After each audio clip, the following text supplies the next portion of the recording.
Good morning, good afternoon, good evening, wonderful people of YouTube. My name is Justiano. In case you're new to this YouTube channel, consider subscribing and also do me a solid one. Go bring a friend with you that can bring another friend so that we may subscribe and help this channel grow so that we can put out GVOs, that is good vibes only, out to this world. Thank you. Now straight from the topic of discussion, as you've read from the title, you know we're going to be talking about backbiting, bad mouthing, and how to address issues when you have conflicts raising with your peers, your colleague, family, friends, and anybody around you. Goes, we are all human, and once in a while we tend to have some frictions, rub shoulders, like we get off on the wrong footing.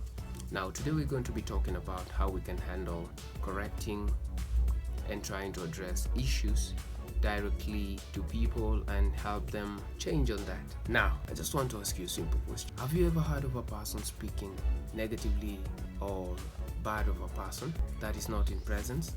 Chances are, out of 100%, you will hear of the bad about the other person, and then you will hear of the good about the person speaking. Why do you think that is? It is human character that most times when a person is speaking negative about a person, he will only speak about the bad that person has done and will always put themselves in the good spot, like, I'm the good one, 100% the perfect one. But it's human nature.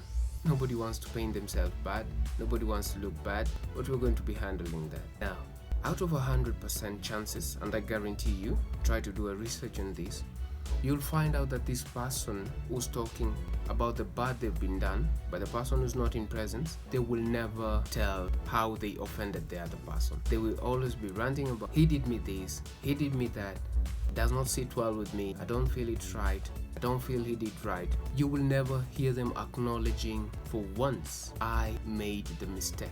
They will always justify themselves, looking good, painting the good picture of themselves. Oh, I'm the holy one, I am the one who's offended, I'm the one who's always doing good, the world is against me, blah blah blah blah blah blah. Disclaimer, not to say that I'm discrediting what this person is saying to be true, and not to say that I'm firmly supporting that what they're saying in the absence of the other person to be a lie. I'm saying that reason being, it is in human nature to always justify ourselves, paint the good image of ourselves, make ourselves look good out there, appear like the perfect symbol of life. We are the perfect human being, perfect person out there. Do a research on our social media. Have you ever seen a person post about their suffering? It is always human nature to point out mistakes in others without pointing back finger to themselves. Like they are pointing out, going out direct, forgetting their three fingers, pointing back at them. Human beings tend to be of the self-perfection, self-righteous. That is how we are all built. Nobody is subject to being different. We are all human. It's in our character. We can learn how to control that, but at the end of the day, we are all human. Now, just a quick question. Allow me to ask you. If a person has done you wrong, why do you find it difficult addressing the issue to them? And you find it so easy addressing the issue to the other person when they are not in present? Chances are, what you're saying is just a mere lie. Chances are, you're just a coward who's afraid to face reality that you've done wrong. Chances are, what you're saying is true, but you just don't have the courage to face these people and tell it straight to their face. Those are three scenarios. Now, you put yourself in one that you've been in. Now, allow me to tell you that if what you're saying about this person is true and is very, very right, you would have the courage, every bit of courage within yourself to face this, address them. Do you know why? Humans tend to have a lot of courage when they're saying the right thing. Let me give you a scenario. If I stepped on your toe and you immediately felt pain, your first instinct would be, hey, stop stepping on me, you're hurting me. Reason being, you know what you're saying is true, is a fact, and you're the one who has been offended and you're telling it to the right person. Take the second scenario. What if you stepped on me and I complained about it?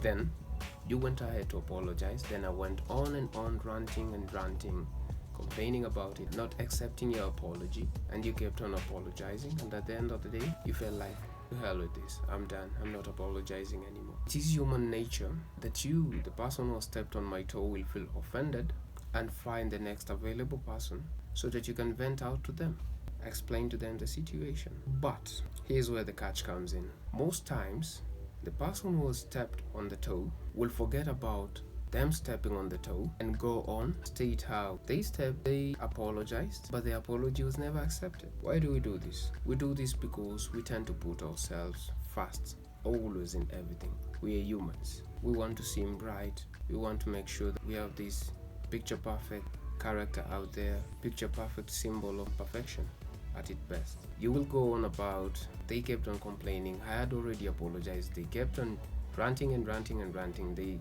kept on speaking bad, but you will not hear this person mentioning, I stepped on this person and I feel so bad. They were warranted to act the way they acted. You'll never hear that come out of their mouth. They will always be out there trying to make this person who they stepped on look so bad, forgetting that they're ones who initiated the action from this person. Now, take a minute. Allow me ask you, what if you stepped on a person's toe, then you apologized to them, they didn't accept it, they went on and on and on ranting, you just listened to them, never went to anybody, complained about it other than the person, then came back later when they were calm, they were collected, the anger subsided and everything is perfect, and you told them, first and foremost, my sincere apologies for stepping on your toe, for crossing the boundaries, for getting in your space without you allowing it. But I just feel after I had apologized, you went on and on ranting and I felt offended. Maybe you may look towards changing on that, and next time maybe try to keep calm a bit before you say something that either you and the next person or the people you may be interacting with may end up regretting. You see, now when you went and took time off and you came back, addressed the issue to them, that is solving the problem. But when you went ahead and started putting out the issue to other people is when you took the wrong turn. That was gossiping. That was not helping. That was gossiping. We should always learn to address the issues we have with people straight to them. If you cannot address an issue you have with a person, why don't you do this? Find another person who can be able to address them, tell them the issue, and bring that person along with you to help you gather enough courage so that you can address this person, then have them correcting on their weakness. Speaking of people behind their back is not correcting them. Rather, it is gossip by a coward who's not able to help the other person improve on their weakness. A very simple quote I have, addressing my weaknesses to others is not solution. Rather, it is just pure gossip. What has not been said to me is a myth, is not true, is not facts. That's not me. That is the version of me they have embedded in their mind that they want to put out there, hoping that it will quench their self-righteousness, justification, and make them feel good about themselves. So, rather than always addressing people's issues to other people's, let us try to find the courage, address it to the right source, and the problem will be addressed. And at the end of the day, we'll have a positive world, good vibes only world to live in. So it's Mr. GVO's Ian Duncan. It's been a pleasure talking to you. I hope you got a thing or two from this talk, and put this out there, let your people know. If I've offended you in any way by the way I've spoken or what I've addressed, I'm very sorry. That's my opinion. You are entitled to your own, and also share it down in the comment section. Help me get a thing or two from you so that we can have an interactive session. We can get to talk about a lot in future. Thank you so much for your time. I've been your motivational speaker or your YouTuber or however you want to term me. It's been a pleasure. Consider subscribing, liking, commenting, sharing this video out there. Till next time, see you on the other one. Toodles. Hey, we beat each other goodbye, but you still good there. You should have left. You should have been gone. Go subscribe right here. Go subscribe to this channel. This one. Thank you.